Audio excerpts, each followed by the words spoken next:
한동훈 법무부 장관은 28일 지난 6월 촉법소년 연령 기준 현실화 태스크포스를 구성해 속도감 있게 정책을 추진 중이라며 소년보호처분 개선, 소년교도소 교육교화 프로그램 개선 등의 문제까지 면밀하게 살펴 조만간 소년범죄 종합대책을 마련할 것이라고 밝혔다.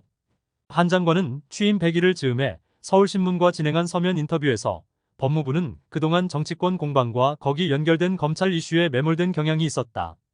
그 때문에 국민 입장에서 중요한 예컨대 교정, 출입국, 소년 등의 이슈가 후순위로 미뤄졌다며 이같이 밝혔다. 한 장관 취임 후 언론사 단독 인터뷰는 이번이 처음이다. 취임사에서 교정 행정의 전면적인 개선을 예고한 한 장관은 교정 현실과 관련해 수용자 인권과 엄정한 수용 질서 확립이 함께 이뤄져야 한다고 강조했다.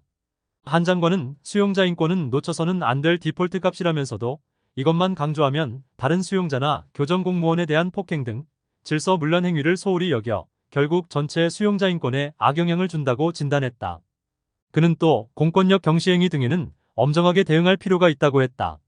문재인 정부가 수용자 인권을 강조하면서 수용 질서가 문란해지고 교정 환경이 취약해지자 인권과 질서 사이의 균형에 방점을 찍은 것이다. 한 장관은 취임 전 이른바 채널A 사건 의혹 등으로 검찰 수사를 받던 것과 관련해 조작과 선동으로 내가 감옥에 갈 수도 있겠다는 생각에 각오를 했었다고 털어놓기도 했다.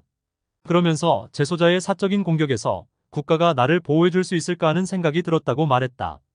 개인 경험을 토대로 엄정한 수용 질서 확립의 중요성을 절감했다는 의미다. 한 장관이 전 정권에서 좌천돼 어려움을 겪던 시기를 두고 이처럼 직접적인 감정을 표현한 것은 처음이다. 다음은 일문일답. 취임 100일이 지났는데 지금까지의 소회는? 석 달여는 국민이 체감하실 성과를 내기에는 부족하다. 지금은 소회를 말할 때라기보다 할 일을 열심히 할 때다. 국민이 변화를 체감할 수 있도록 오직 국민만 바라보고 일하는 것이 중요하다. 법무부 동료 모두 선의를 가지고 열심히 할 것이다. 취임 첫 정책 현장 방문지가 청주교도소였는데 한 부서의 역량 열정의 총량은 한계가 있다. 법무부는 그동안 정치권 공방과 거기 연결된 검찰 이슈에 묻힌 경향이 있었고 그 때문에 국민 처지에서 중요한 예컨대 교정, 출입국, 소년 등의 이슈가 후순위로 미뤄진 경우가 많았다. 교정 문제는 법무부가 우선순위를 두고 해결해야 할 부분이다. 전국 53개 교정시설 중 27개가 30년이 넘어 노후화됐다. 특히 청주교도소는 43년이 됐고 수용률이 123%로 과밀 문제도 심각했다. 교정 현장의 가장 큰 문제는?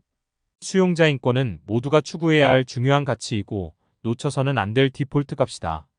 그러나 이것만 강조하면 다른 수용자나 교정 공무원에 대한 폭행 등 질서문란 행위를 소홀히 여겨 결국 전체 수용자 인권에 악영향을 준다. 인권을 기본으로 하되 질서 확립, 처우 개선, 시설 과밀화와 노후화 해소 등을 종합적으로 개선해야 한다. 수용자 폭력 등 교정 질서의 현실은? 개인적 얘기지만 지난 몇 년간 각종 공격을 받을 때 결국 이런 조작과 선동으로 감옥에 갈 수도 있겠다. 내가 떳떳하니 당당하고 담담하게 맞서자며 감옥 갈 각오를 했었다. 그러고 나니 그냥 담담했다. 그런데 당장 수감되면 어떤 것이 두려운지 현실적으로 생각하게 되더라. 그때 든 생각이 재소자의 사적인 공격에서 국가가 나를 보호해 줄 수 있을까였다. 현장 얘기를 들어보니 심각했다. 문제가 있어도 징벌이나 형사처벌로 이어지지 않고 교도관이 진정 고소고발을 우려해 소급 대처하는 경우도 있었다. 심지어 일부 수용자가 무더운 여름에 독거실에 수용되려고 일부러 질서문란 행위를 하는 경우도 확인되고 있다. 수용질서 엄정 확립이 전체 수용자의 인권을 보호하는 길이다. 교정시설 과밀화 노후화 문제는? 과밀화 노후화가 수용자 처우에 미치는 악영향은 상당하다. 좁은 수용실에 여러 명이 밀착 생활하면 아무래도 폭력성이 늘어난다. 그간 노후시설 개보수 등의 노력으로 수용률은 105% 수준이지만 여전히 개선할 부분이 많다. 교정 공무원에 대한 처우는? 누구라도 직접 보면 사명감 없이 못할 일이라는 생각이 들 것이다.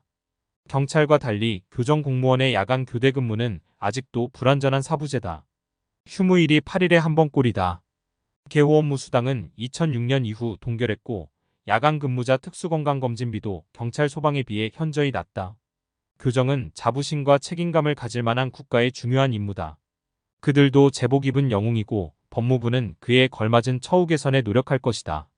경기 안양시와 안양교도소 이전 업무 협약을 최근 체결했는데 전국 교정시설 중 가장 오래된 안양교도소의 이전은 1997년 공론화 이후 지금껏 해결하지 못한 난제였다. 이번 협약은 정치 진영 논리를 배제하고 오로지 국익과 시민 이익만을 기준으로 야당 지방자치단체장, 의원들과 뜻을 모은 것이다. 현 교도소 부지 일부의 구치소 등 법무시설을 조성하고 나머지를 공원주거시설 등으로 개발해 지역 발전에 기여하는 윈윈 방식이다.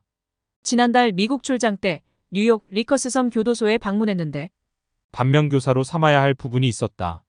교도소 내 공권력 경시행위가 용인된다는 메시지가 한번 퍼지면 수용자 간 린치가 만연할 수 있으니 공권력 경시행위 등에는 엄정하게 대응할 필요가 있다.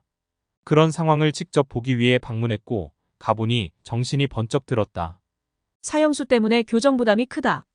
사형제 폐지에 대한 생각은 법무부가 그동안 흉악범으로부터의 국민보호 내지 인권보호 등을 감안해 폐지의 신중검토 입장을 견지해 왔는데 헌법재판소에서 현명하게 판단할 것이라 생각한다.